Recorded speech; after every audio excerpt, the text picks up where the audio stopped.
Namaste everyone, I am Gyan and you are watching the session 15 of Java and Web, Enumeration in Java. In this video we will look at the class java.lang.Enum and we will also look at the method of java.lang.Enum called ordinal method. We know that various properties of java.lang.Object gets inherited in java.lang.Enum and various properties of java.lang.Enum gets inherited into the corresponding enumeration. Here in this case we have the enumeration year. Java.lang.Enum is an abstract class and a direct child of object.class. This class implements comparable and serializable interfaces. Hence, every enumeration is by default comparable and serializable. We will discuss more about comparable and serializable in the coming sessions of Java and Web. Every enum in Java is always a direct child of java.lang.Enum. Hence, every enum inherits properties from this class. That is, every enum inherits properties from the class java.lang.Enum. Java.lang.Enum contains two fields as private final string name and private final integer ordinal.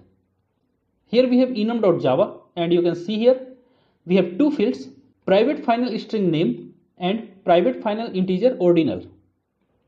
It has a constructor as protected enum, string type name and integer type ordinal.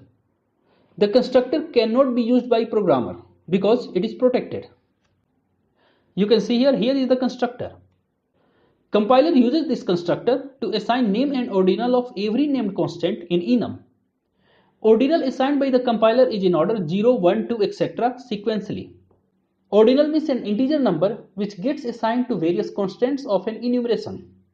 Here in this case, the 0 value will be assigned to first, 1 will be assigned to second, 2 will be assigned to third, and 3 will be assigned to fourth. We have two public methods in enum class which return name of the enum constant, and the two methods are toString and name. We have another public method ordinal which returns the ordinal value of enum constant. You can see in enum.java we have the method ordinal which returns the ordinal number, and we have the method name which returns the name of the constant. Then we have toString method. You can see we have the toString method which returns the name of the constant. That's why if you print the variable of type enum, it will print the corresponding constant which has been stored in that variable. It does not print the hash code of the corresponding class.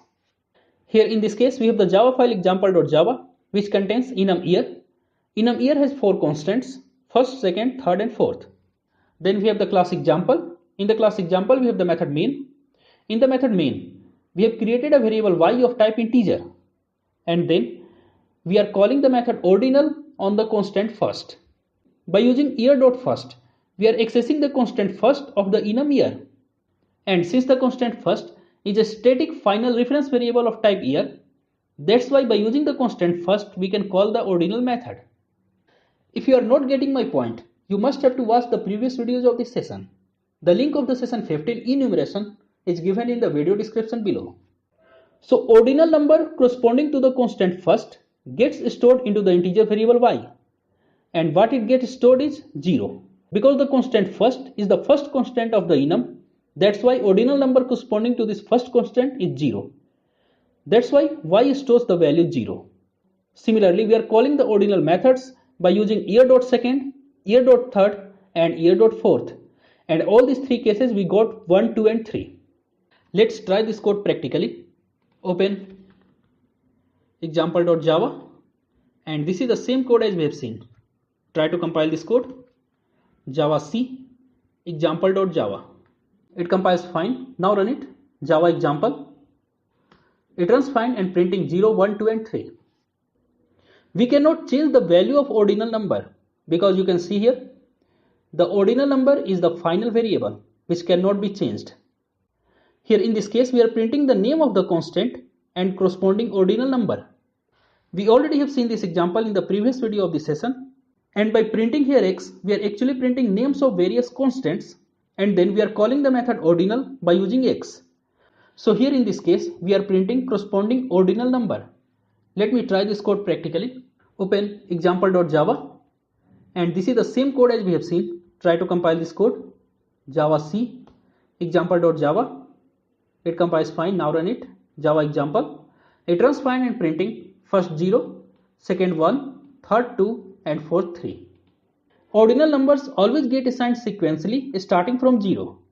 So changing order of enum constant changes corresponding ordinals. Here in this case we have changed the corresponding enum constants and used the constant second at the first position, first at the second position, fourth at the third position and third at the fourth position. In this case the ordinal number assigned to the constant second is 0, to first is 1, to fourth is 2 and third is 3. Let's try this code practically. Open example.java and this is the same code as we have seen. Try to compile this code. Java C example.java. It compiles fine. Now run it. It runs fine and in this case it's printing second 0, first 1, fourth 2 and third 3. Of course this example will throw a compile time error because here we are trying to access a constant which is not present in enumeration. That's how accessing year.fifth will cause a compile time error. Let's try this code practically. Open example.java and this is the same code as we have seen. Try to compile this code. It will throw an error. Java C example.java. The compiler throws an error. Cannot find symbol fifth. In the class year, we cannot find the variable fifth. Here we are calling the toString method by using the static reference variable second of class year. The second itself is of type year, which contains a reference of an object of class year. So by writing year.second, we are trying to access a reference variable second of the class year, and by using that we are calling the method toString, which will print the name of the constant.